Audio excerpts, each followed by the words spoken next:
عبد الله بن مسعود رضي الله عنه قال سألت النبي صلى الله عليه وسلم عبد الله ибн Масуд радиаллаху анху айтады, мен пайғамбарымыз саллаллаху алейхи вассаламнан айюл амали ахаббу иляйя, Аллахтың расулы, Аллах тағалаға ең сүйікті болған амал қайсы амал деп сұрадым дейді. Қала, сонда пайғамбарымыз айтты дейді, ас-салату аля уақтиха, өз уақытында оқылған намаз. Құлту сумма айюн, сосын қайсы деп сұрадым дейді. Қала, биррил валидейни, ата-анаға бүткіл жақсылығыңды жасауың. Құлту сумма айюн, сосын қайсы деп сұрадым дейді. Қала, әл-джихаду фи сабилилла, Аллах жолында күресу деп айтты дейді. Бұл хадис имам Бухари, имам Муслим, имам Ахмад ибн Ханбалдардың хадис кітабында келген.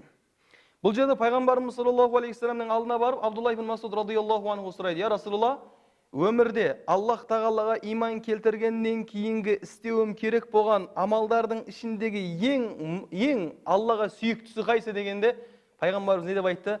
Ас-салату аля уақтиха дейді. Алланың бұйырған 5 уақыт намазын орында қылу. Яғни біз кеше айттық қой, біз бірінші өмірде Алланың хаққысы тұрады. Бірінші өмірде Алланың хаққысы. Алланың хаққысынан кейін кімнің хаққысы тұрады? Ата-ананың хаққысы тұрады. Бұл жердегі намаз бұл кімнің хаққысы? Бұл Алланың хаққысы. Өмір берген, денсаулық берген, құлақ берген, көз берген, дүние берген, балашаға берген, осындай өмірде өмір сүруге мүмкіндік берген Аллах тағаланың 5 уақыт намазын оқу, бұл Алланың хаққысы. Сол үшін Алла субхану тағала хадиси не еді? Егерде кім менің құзырыма 5 уақыт намазбен келсе, мен оны жәннатқа кіргізем деген уәде берем дейді. Кім менің құзырыма 5 уақыт намазбен келсе, мен оны жәннатыма кіргізем деген уәде берем. Егерде 5 уақыт намазбен келмесе, менің алдында ондай уәде жоқ дейді. Хадисиде. Яғни намаз бұл Алланың несі? Алланың хаққысы. Ислам дініне кірген пенденің ең бірінші Алланың хаққысын орындауда ол не істеу керек? Ол намаз орындау керек. Сосын пайғамбарымыз саллаллаху алейхи вассалам Алланың хаққысын айтып болғаннан кейін сумма айю деді. Жаңа кім? Абдулла ибн Масуд радиаллаху анху. Сонда пайғамбарымыз саллаллаху алейхи вассалам не деді? Биррил валидейни, ата-анаңа жақсылық қылу деді.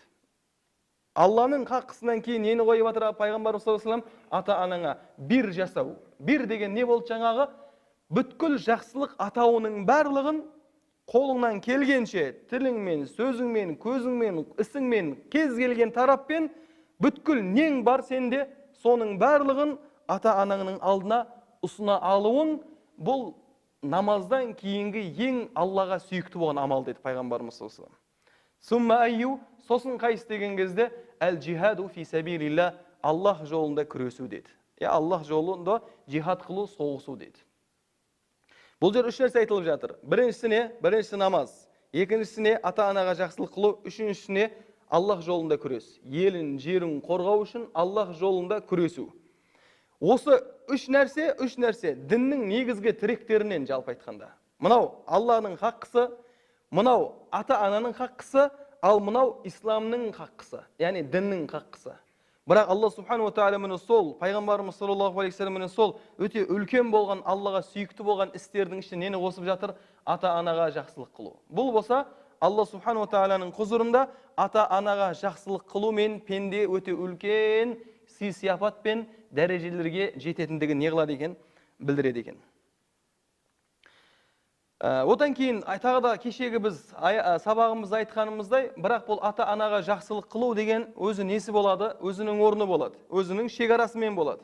Алла субхану тағала Құран-ы кәрімде ата-анаңа жақсылық қылыңдар, бірақ қашан мені сол ата-анаң сендерді маған қарсы бір нәрсеге шарлайтын болса, Аллаға серік қосуға шақыратын болса, Алланың харам қылған ісіне бұйыратын болса, Алла жек көретін, Алланың қаһары келетін нәрсеге бұйыратын болса, оларға не жоқ? Оларға итағат жоқ деді.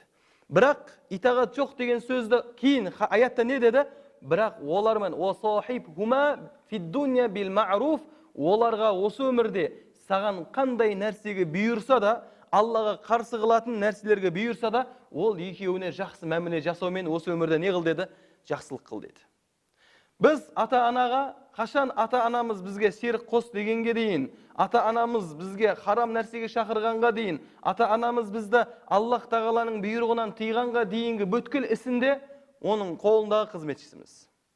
Ал бірақ қашан Аллах тағалаға қарсы бізге шақыратын болса, оларға итағат жоқ, Бірақ итағат жоқ деген сөздің мағынасы не? Иә, олардың айтқан тілін алмаймыз, бірақ оларға осы өмірде басқа нәрселерді толығымен не қыламыз? Қызмет қылып өтеміз. Бұл істі бізге кім үйреткен? Алла субхану тағала Ибрахим алейхиссалам арқылы үйретті. Ибрахим алейхиссалам өзінің әкесі Азарға, ол кім болған еді? Осы өмірде біріншіден мушрик болған. Екіншіден, осы өмірде адамдар Аллаға серік қосатын сол бұттарды жасайтын болған. Бұттарды жасайтын болған. Сондай дәрежеде үлкен күнәһар болған адамға да Алла субхану тағала Ибрахим алейхиссаламның тілі арқылы не деп сөйлеткен? Я абати деп сөйлеткен. Ей, әкешім деп не қылған? Әкешім деп сөйлеткен. Және оның қызметінен ұзақтатқан ба? Сенің әкең мушрик, сенің әкең кәпір, сенің әкең жаңағыдай бір Аллаға серік қосатын бұттар жасайды. Сен оны тәрк ет, сен оған айқайла, сен оған жекі деп бұйырды ма? Жоқ. Не деді? Я абати деп мәміле жасады деді. Ал Ибрахим алейхиссалам не қылды? Я абати деп мәміле жасады. Кетіп қалды ма? Жоқ, әрдайым не қылды? Қызметінде болды. Сол үшін де момын мұсылман ұстанымы, әрқайсымыздың ұстанымымыз бұл өмірде ата-анамыз бізге қандай мәміледе болса да, біз оларға не қыламыз? Жақсылық қыламыз. Және егер де ата-анамыз бізді Аллаға қарсы шақырса да, біз ата-анамызға айтқан тілін алып Аллаға қарсы шықпаймыз. Бірақ Алланың айтқан тілін алып ата-анамызға жақсылық қыламыз. Бұл біздің неміз? Бұл біздің ұстанымымыз екен.